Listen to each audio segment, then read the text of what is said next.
Hello students, welcome to BTech first year physics course.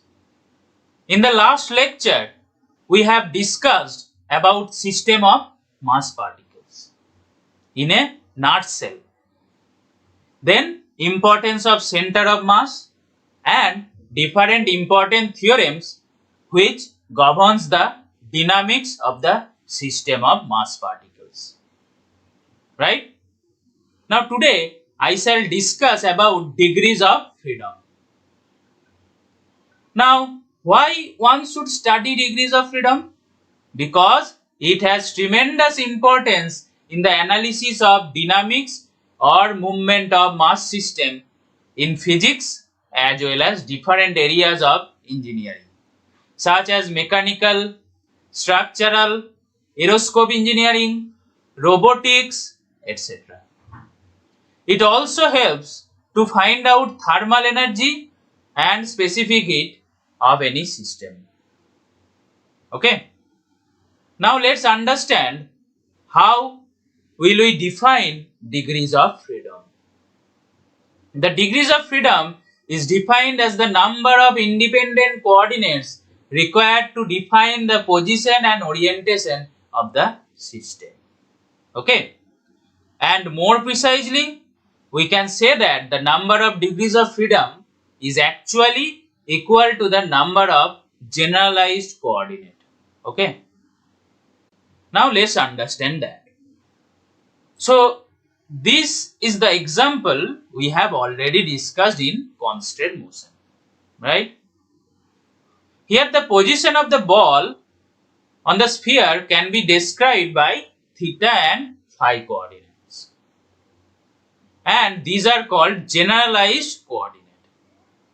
Now, as the number of generalized coordinate here is 2, the number of degrees of freedom will be also 2, right? Now, here the position of the bob in this pendulum can be described by theta coordinate only. So, here number of degrees of freedom will be 1, right? Now, let's understand different modes of degrees of freedom. And let's start with translational degrees of freedom.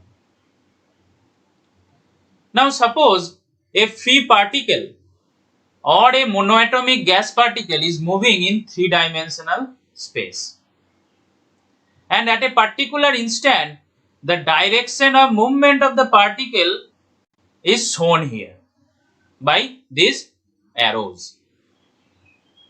So, we can clearly see the number of degrees of freedom or number of independent coordinates required to specify the state of the system is 3.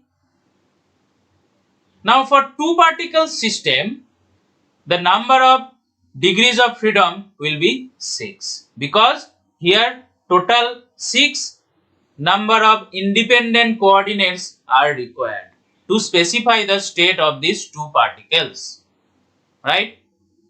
Similarly, for 3 particles we require 9 coordinates, and for n particles 3n degrees of freedom are required. Now, suppose the particles are moving in 2 dimensions. That means in any of these 3 planes, the particle is moving. So, for one particle, we require 2 coordinates to specify the state of the particle.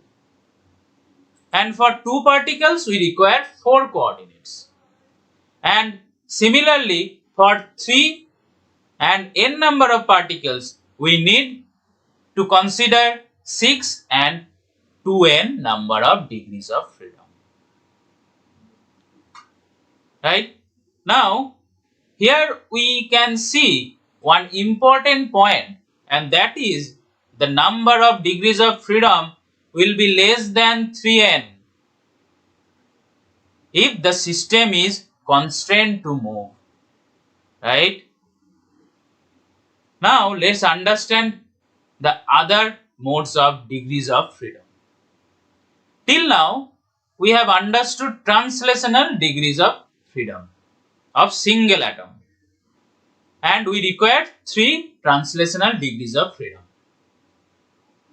Now, other possible modes of degrees of freedom are rotational and vibrational degrees of freedom.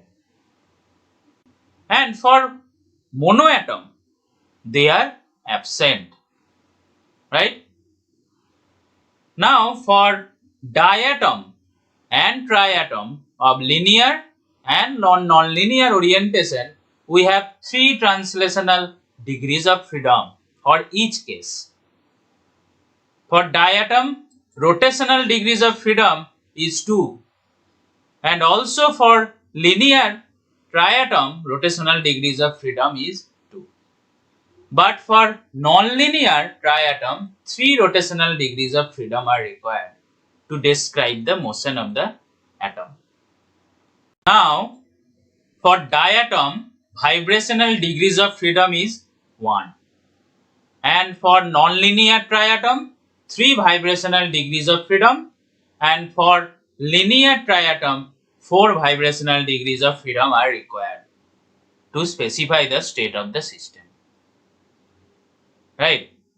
So, in a nutshell, we have these results of types of molecules with example, number of molecules which is capital N, then total number of degrees of freedom considering translational, rotational and vibrational modes. Now, let's understand the degrees of freedom of a rigid body which can move freely in 3-dimensional space. Now, to start with, let's consider 3 non-collinear points inside this rigid body. And let's say the position of these points are like this. Okay. Now, if these non-collinear points of the rigid body are fixed in space, then we can say that the rigid body is also fixed in space. Right? So, the dynamics of the rigid body can be described by these points. And we need 3 points only. Now, to calculate the degrees of freedom, let's count the total coordinates of these 3 points. Okay. So, the total number of coordinates that required is 9. Right? Now, since the body is rigid, we have constant equation like this. Because the distances between these points in rigid body remains fixed, whatever be the force applied on it. You know the definition of rigid body, right?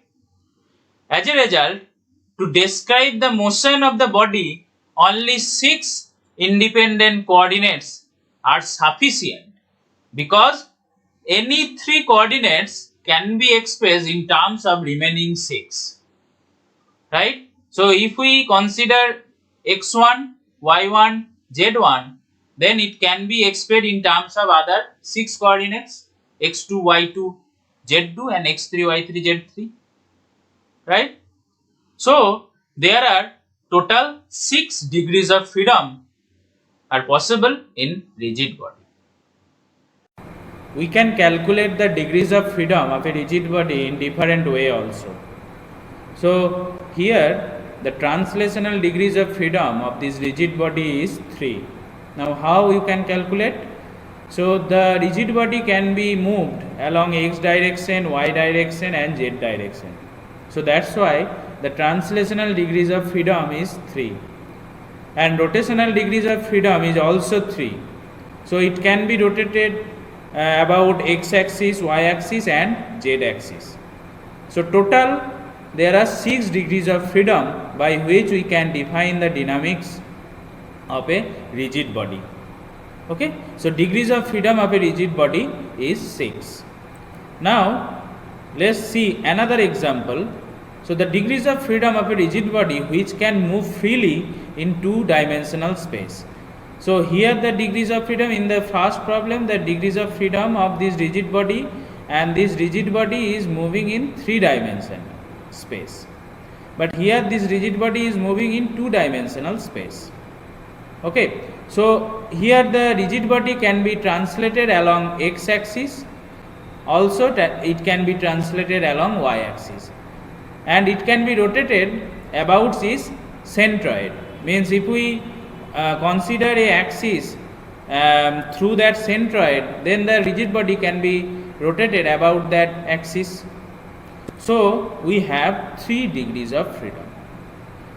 So I think you have understood how we can calculate the degrees of freedom of any body. So today this is the class for your degrees of freedom.